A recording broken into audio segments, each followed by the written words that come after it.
என்னது இட்லி? எப்பா இட்லி போட்ட சமான எவ்வளவு பெரிய பூகம் வந்தாலும் சரிடா, நீ ஒரு ஆள் எஸ்கேப் ஆயிருப்பா. வெல்கம் டு ஐரக்ஷன் சேனல். எங்களோட வீடியோஸ் உங்களுக்கு பிடிச்சிருந்ததுன்னா லைக் பண்ணுங்க, கமெண்ட் பண்ணுங்க, ஷேர் பண்ணுங்க, மறக்காம சப்ஸ்கிரைப் பண்ணுங்க. ஓகே, இப்போ என்ன வீடியோ பார்க்கணும்னா ஜேகே அவங்க சேனல் தான் பார்க்குறோம். ரீசெண்டாக போட்ட வீடியோ தான் பார்க்கலாமா? ஏமாத்தணும்னு நினைக்கவும் இல்லை, நாங்கள் ஏமாந்தோம். அதை சொல்கிறதுக்கு எனக்கு கட்ஸ் இல்லை. ஒரே ஒரு ஹோப் என்னன்னா, இதில் ஏமாந்து அவங்க வந்து ட்ராப்ல மாட்டிருந்தா ரொம்ப சந்தோஷமா இருக்கும். அவங்களுக்கு கஷ்டமா இருந்தாலும் எனக்கு கொஞ்சம் மன திருப்தியா இருக்கும். Hello broskies, welcome back to another video. இந்த வீடியோ எதை பற்றின்னு உங்களுக்கு டைட்டில் பார்த்தா தெம்ப்ளைன் பார்த்தா தெரிஞ்சிருக்கும். அதாவது யூடியூபராக வாழ்வதுன்றது ஒரு கத்தி மேலே நடக்கிற மாதிரி தான்.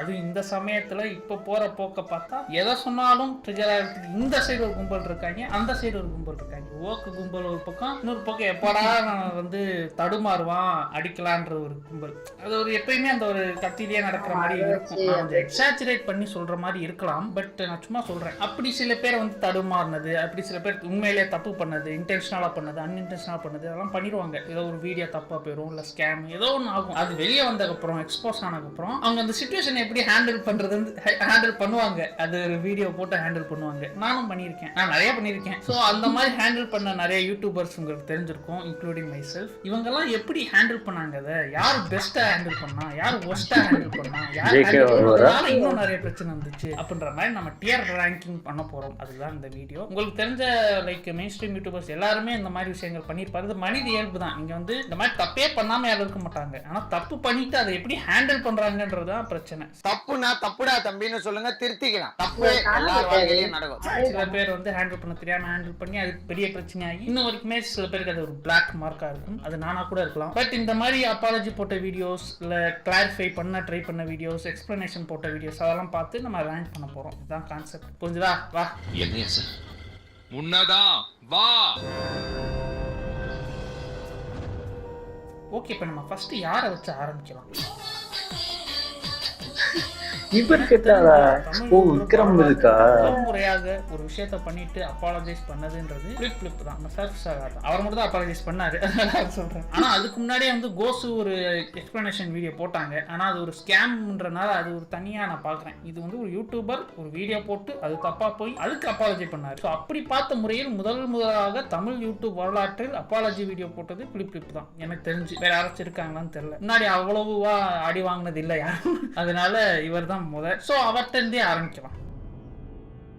Explanation for Annathe roast. We feel sorry. First இந்த வீடியோ பார்த்துட்டு நம்ம ஒரு முடிவுக்கு வருவோம், ஜட்ஜ் பண்ணுவோம். அதாவது இவர் எப்படி இது ஆரம்பிச்சதுன்னா, அண்ணாத்தே மூவிக்கு வந்து இவர் வந்து ஒரு ரோஸ்ட் போட்டிருந்தாரு. இவங்க ரெண்டு பேரும் அதில் தகாத வார்த்தைகள் யூஸ் பண்ணி, ப்ரொஃபானிட்டி யூஸ் பண்ணி பேசினாங்க. அதுக்கு வந்து பேக்லாஷ் வந்தது. நிறைய ட்விட்டர்ல போட்டு அடின்னு அடிச்சாங்க. அதுக்கப்புறம் வந்து இந்த அப்பாலஜி வீடியோ வந்திருக்கு. இது வந்து ஃபர்ஸ்ட். ரெண்டாவது வந்து விக்ரமுக்கு வேற போட்டாங்க.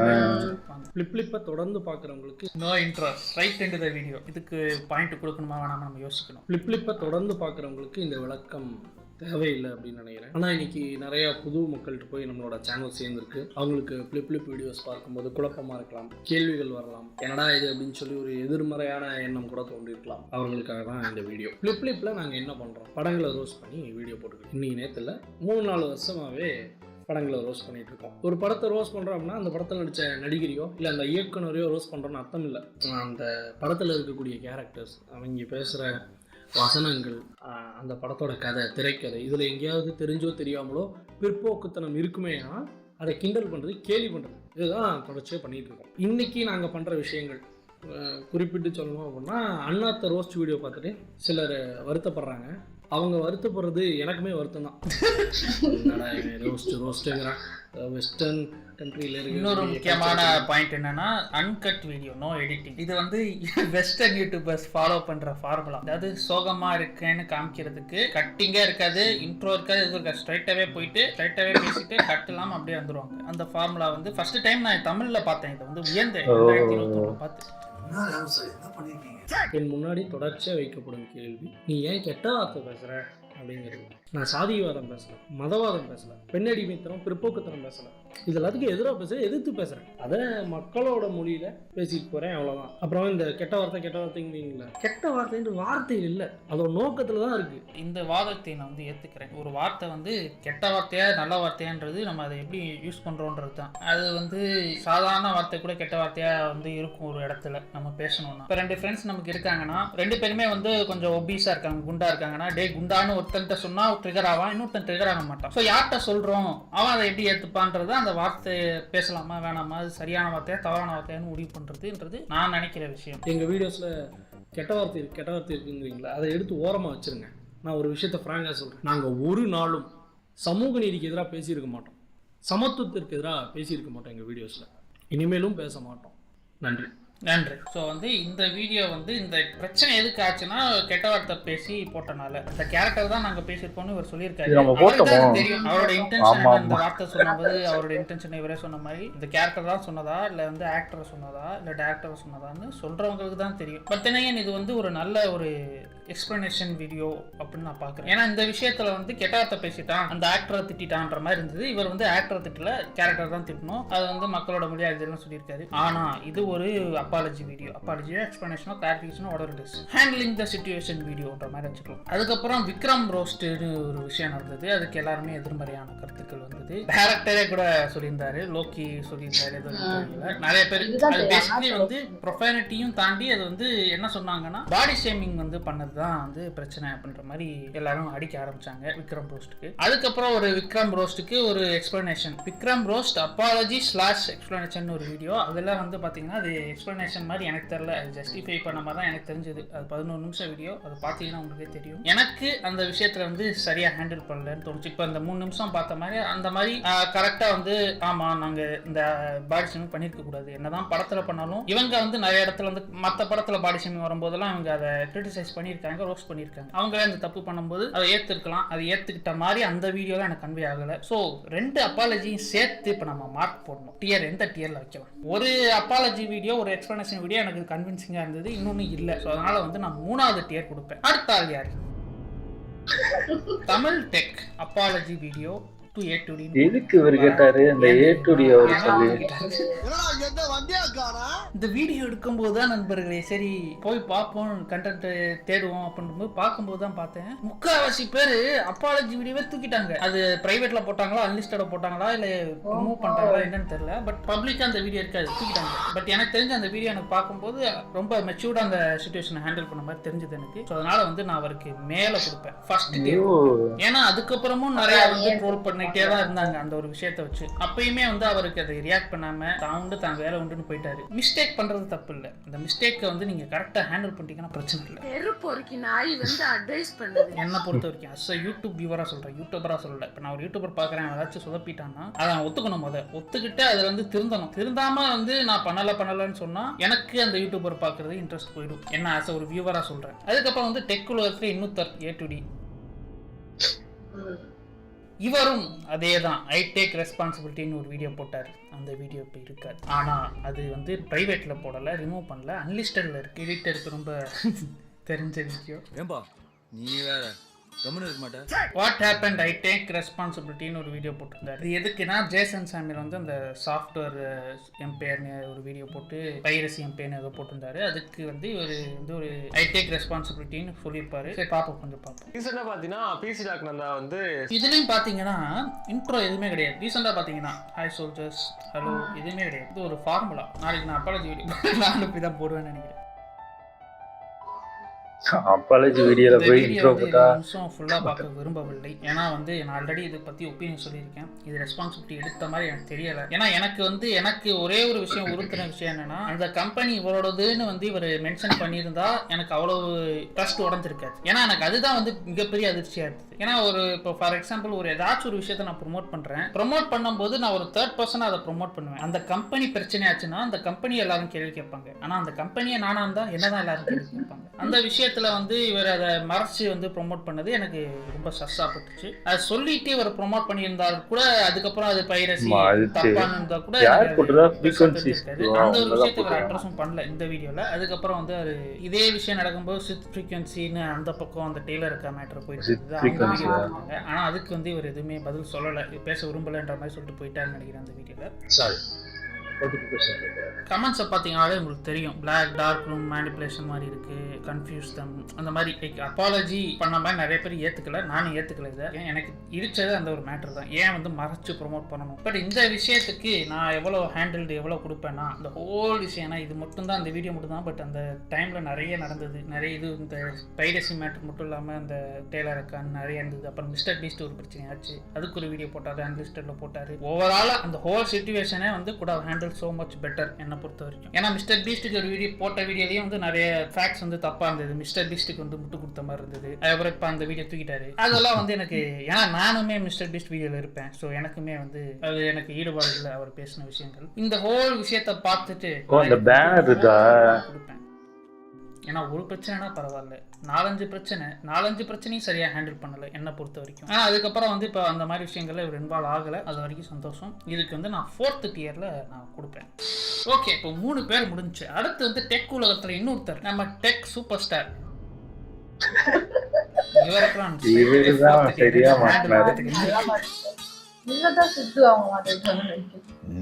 இவர் என்னதான் சரியானவனா மாறணும்னு சொன்னா ஏத்துக்கவே முடியாது. ஏன்னா இவர் ஆரம்பிச்சதே வந்து நான் சரியானவனா மாறதுக்கு தான் நான் ஆரம்பிச்சிருக்கேன்னு ஆரம்பிச்சுட்டு, ஆடியன்ஸ் மேனிபுலேட் ஆனா பரவாயில்ல, கிரியேட்டர்ஸே மேனிபுலேட் பண்ணி எல்லாரையும் கமெண்ட் போட வச்சு, சப்போர்ட் பண்ண வச்சு, ஸ்டோரி போட வச்சு, ஷவுட் அவுட் கொடுக்க வச்சு எல்லாம் பண்ணிட்டு கடைசியில வந்து கிரியேட்டர்ஸே ஏமாத்தினாரு நம்ம டெக் சூப்பர் ஸ்டார். அந்த சித் ஃப்ரீக்வன்சி வீடியோல அவர் பண்ண எல்லா விஷயங்களும் வெளிப்படையா இருந்தது. எல்லாம் பண்ணிட்டு எதுவுமே இப்ப பண்ண முடியாதுன்னும் போது அப்பாலஜி போட்டாரு, அதுவும் ட்ரோல் பண்ணாங்க. இப்ப அந்த அப்பாலஜி வீடியோ காணா வீடியோ போட்டுருக்காரு ஜாலியா. இதுக்கு மேல என்ன சொல்றது? இதுக்கப்புறம் யாருன்னு பாத்தீங்கன்னா 2 pillars ஆஃப் தமிழ் மறந்துட்டு அவங்க Irfan and Madan Gowri. First Madan கௌரியா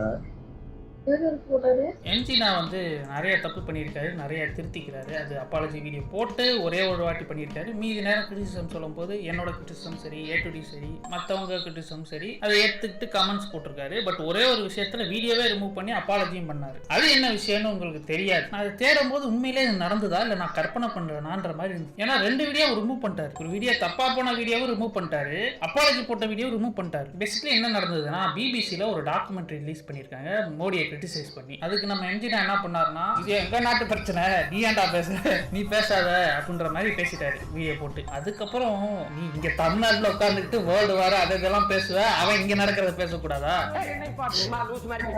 news சேனல்லாம் எல்லாத்த பத்தி தான் பேசுவாங்க, நம்ம எப்படி அவன் நம்ம நாட்டை பத்தி பேசக்கூடாதுன்னு சொல்ல முடியும் அப்படின்ற மாதிரி அடி நடிச்சு அதுக்கப்புறம் அந்த வீடியோ ரிமூவ் பண்ணிட்டாரு, அப்பாலஜியும் பண்ணாரு. அந்த வீடியோ ரிமூவ் ஆயிடுச்சு. பட் இது நடந்தது எனக்கு தெரியும், சாட்சி இந்த இதுதான் ஆர்டிகல். பட் எனக்கு அந்த விஷயம் வந்து சரியா ஹேண்டில் பண்ண மாதிரி தான் தெரிஞ்சது. நிறைய விஷயங்கள் வந்து எம்ஜினா வந்து கிரிட்டிசிசமாக வந்து சரியாக ஹேண்டில் பண்ணியிருக்காரு எனக்கு தெரிஞ்சு. அந்த விஷயத்தெல்லாம் பார்த்து நான் இவருக்கு என்ன கொடுப்பேன்னா 2nd tier கொடுப்பேன். ஏன் 2nd tier கொடுப்பேன்னா, இன்னுமே இல்லை, எல்லா ட்வீட்டு வீடியோலாம் போட்டிருக்காரு, கரெக்டாக ஹேண்டில் பண்ணியிருக்காரு. ஆனால் வீடியோ தூக்கிட்டாரு. எதுக்கு எத்தனை வீடியோ போடுறீங்க, அது ஒன்று இருந்துட்டு போட்டுமே, இதில் என்ன தப்பு இருக்கு? இந்த மொத்த பில்டிங்கில் அது மட்டும் தான் உங்களுக்கு பிரச்சனை இருக்குல்ல.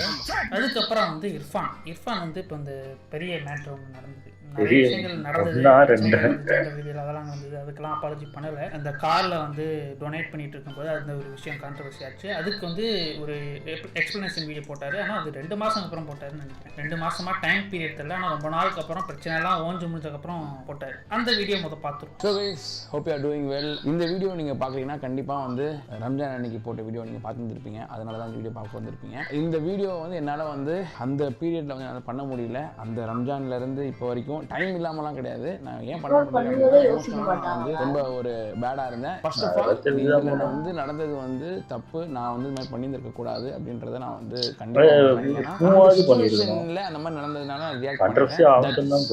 பேசிக்கலி இந்த வீடியோ வந்து நிறைய பிரச்சனை போயிட்டு இருந்துச்சு, அந்த ஒரு இன்டென்ஷன்ல பண்ணலன்னு. பட் எனக்கு என்ன தோணுச்சுன்னா, this could have been handled better. ஏன்னா 1 மந்த்துக்கு அப்புறம் 1.5 months அப்புறம் வந்து அந்த வீடியோ ட்ரிம் பண்ணிட்டேன்றதும் சொல்லியிருப்பாரு. அதுக்கு அப்பயே ட்ரிம் பண்ணி அப்பயே அந்த விஷயம் விஷயத்த முடியிருக்கலாம். இப்போ ஏன்னா இந்த வீடியோ பார்த்துட்டு மட்டும் எல்லாரும் வந்து பாராட்ட போகிறது கிடையாது. எல்லாரும் வந்து தான் போட்டுருவாங்க, நெகட்டிவாக தான் வந்துருக்கும். இந்த விஷயம் நமக்கு அடி வாங்குறோம்னா அதை முதல் நம்ம ஏற்றுக்கணும், அடி வாங்கி தான் ஆகணும்ன்ற மாதிரி. எனக்கு என்ன ஒரு கிரியேட்டருக்கு வந்து ரெண்டு சான்சஸ் இருக்குது. ஃபர்ஸ்ட் ரியாக்ட் பண்ணும்போது பேசும்போதே வந்து கொஞ்சம் பார்த்து பேசணும். இப்போ கேமராவில் பேசுகிறோம்னா நம்ம பேசுறது கரெக்டாக தானா பேசுகிறோமான்ற மாதிரி பார்த்து பேசணும். அதையும் மிஸ் ஆயிடுச்சுன்னா எடிட்டிங்கில் வந்து அதை நம்ம சரி பண்ணலாம், எடிட்டிங்கில் தூக்கிடலாம். 2 பேரியரை தாண்டி 3ஆவதா ஒரு விஷயம் தப்பாக போச்சுன்னா தான் இந்த மாதிரி ஆகும். அப்போ வந்து எனக்கு தெரிஞ்சு அது எவ்வளோ பெரிய பிரச்சனை ஆனாலும் சரி அதை அப்பயே ஹேண்டில் பண்ணுறது தான் எனக்கு தெரிஞ்சு பெஸ்ட் ஆப்ஷன். இது ஏன் எனக்கு தெரிஞ்சு பெரிய பிரச்சனை ஆச்சுன்னா இதுக்கு முன்னாடி நிறைய விஷயங்கள் இவர் பண்ணியிருக்காரு அந்த ஜெண்டர் ரிவீல்லாம். அப்போலாம் அதுக்கு எந்த ஒரு எக்ஸ்பிளனேஷன் கொடுக்காம போனனால அதுக்கும் சேர்த்து தான் இது அடி விழுந்தது தான் நான் பார்க்குறேன். அதான் அப்பப்போ நடக்கிற பிரச்சனையே அது நம்ம மேலே தப்பு இருக்கோ சரி இருக்கோ நம்ம அதுக்கு பேசி அதை வந்து சரிப்படுத்திடுறது தான் நல்லது. ஒரு டிரான்ஸ்பரன்சி இருக்கிறது தான் நல்லது எனக்கு தெரிஞ்சு. எல்லாத்தையும் கூட்டி கழிச்சு பார்த்தா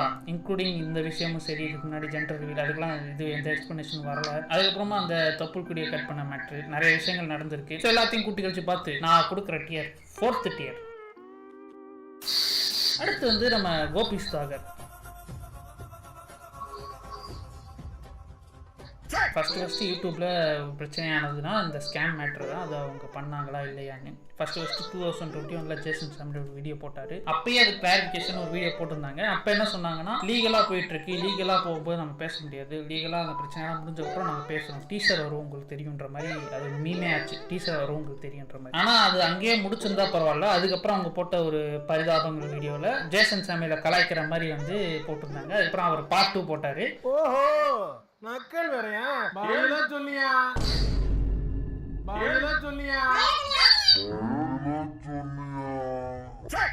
அதுக்கப்புறம் இப்போ ரீசெண்டாக போன வருஷம் வந்து திடீர்னு சம்மந்தமே இல்லாமல் அந்த புதைச்ச விஷயத்தை ஓப்பன் பண்ணி அதுக்கு ஒரு எக்ஸ்பிளனேஷன் மாதிரி கொடுத்துருந்தாங்க. அதுவும் A2DV சேனலில் கொடுத்துருந்தாங்க. அது அவங்களே கொடுத்துருக்கலாம், அப்பயே கொடுத்துருக்கலாம். அட்லீஸ்ட் இப்போயாச்சும் அவங்க சேனலில் கொடுத்துருக்கலாம். ஏன் அவங்க வீடியோவில் அவங்க சேனலில் போட்டாங்கன்னு தெரியல. பட் அதை முதல் பார்த்துருக்கோம்.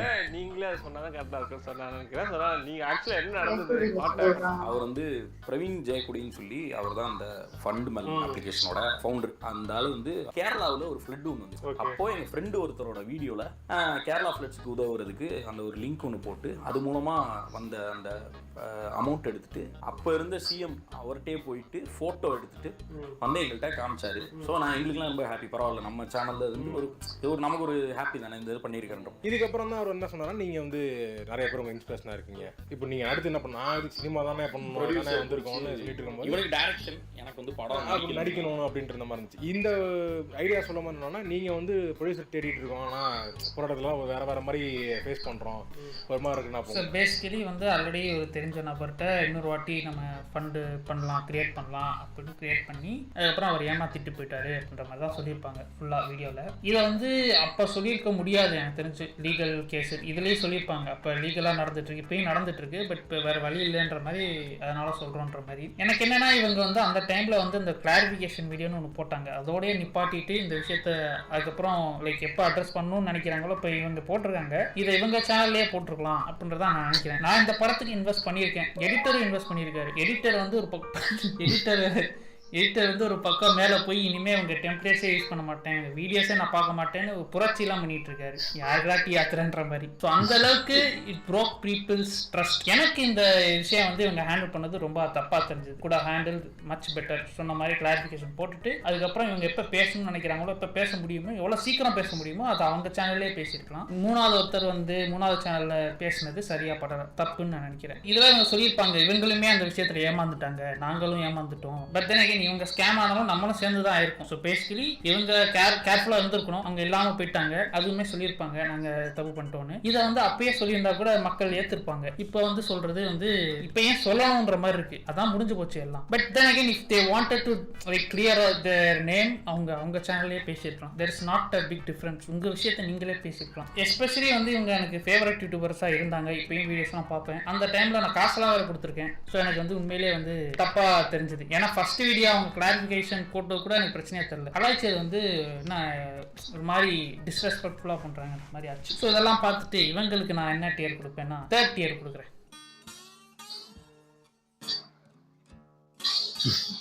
கடைசி போட்டது எடிட். இது என்னோட பர்சனல் ஒப்பீனியன். நான் 4th tier தான் கொடுக்கணும், 3rd tier கொடுக்குறேன். மேபி நான் மேனிபுலேட் ஆகிட்டேன் போல. ஸோ வந்து இது வரைக்கும் நம்ம 7 பேருக்கு வந்து டியர் போட்டிருக்கோம். அடுத்த ஒரு நபர் வந்து இவரை நான் இங்கே இதில் இன்க்ளூட் பண்ணுவேன்னு நீங்கள் யோசிச்சிருக்கவே மாட்டீங்க. அப்பேற்பட்ட நபர் ஒருத்தர் ஒரு வீடியோ கரியரே இழந்து நிற்கிறான். ஒருத்தர் YouTube career, cricket career, Ravichandran.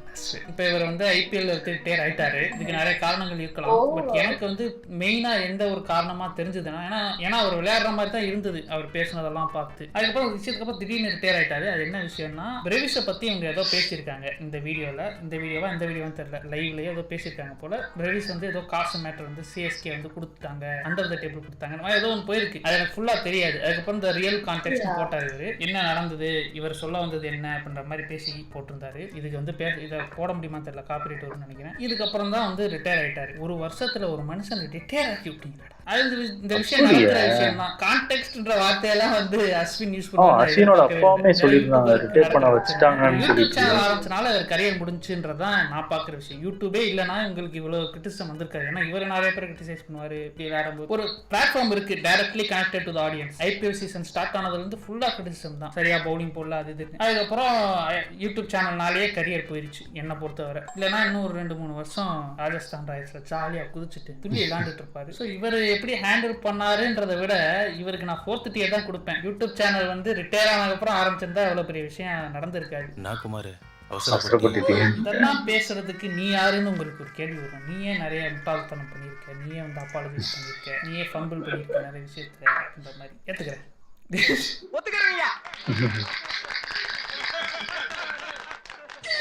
எனக்கு வந்து எந்த விஷயத்தில் நான் பிரச்சனை ஆச்சுன்னு வந்து எனக்கு தோராயமாக எனக்கு தெரிஞ்சு வந்து இந்த ஹர்திக் பாண்டியா பற்றி பேசுனதுல பிரச்சனை ஆச்சு. ஆனால் அதுக்குன்னு அப்பாலஜி வீடியோ போடல. நான் அப்போ ரீசெண்டாக போட்ட வீடியோலாம் அப்பாலஜி பண்ணிட்டே வந்தேன். நான் கொஞ்சமாக வந்து அப்பாலஜி பண்ணேன். அதுக்கப்புறம் அதுக்கு வந்து இப்படி நான் பேச வரலை அப்படின்னு சொன்னேன். அதுக்கப்புறம் வந்து எப்படினாலும் அடிப்பண்டாருனதுக்கப்புறம் நான் வீடியோ ரிமூவ் பண்ணிட்டேன். சரி வேணாம், தப்பாக இருக்குண்ணா, தப்பாக இருக்குண்ணான்ற. ஏன்னா வந்து நான் அப்பாலஜி வீடியோ போடுற அளவுக்கு அது பெரிய பிரச்சனை ஆகலை.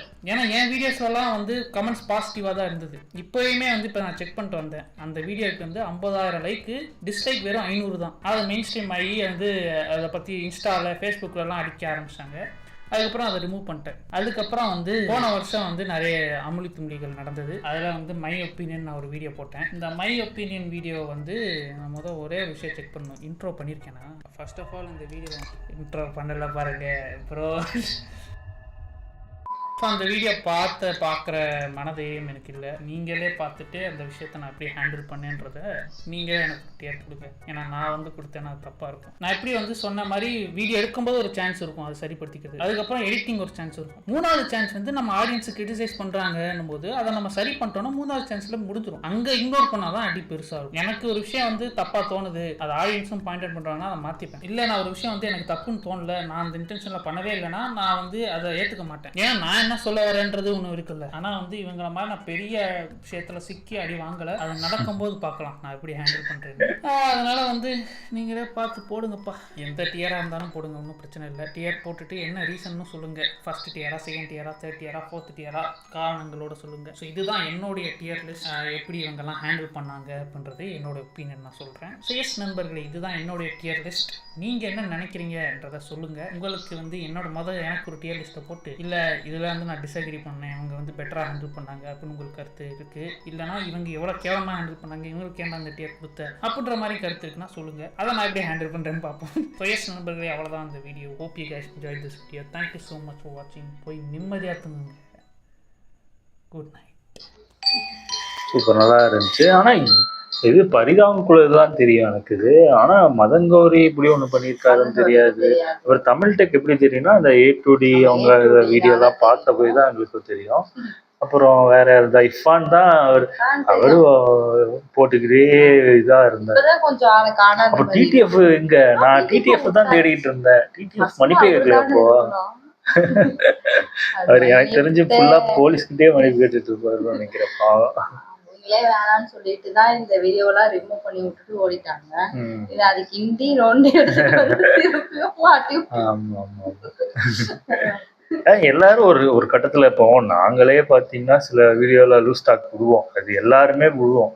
அது அதாவது நம்ம நார்மலா பேசுறோம்னு லூஸ் டாக் விட்டுருவோம்.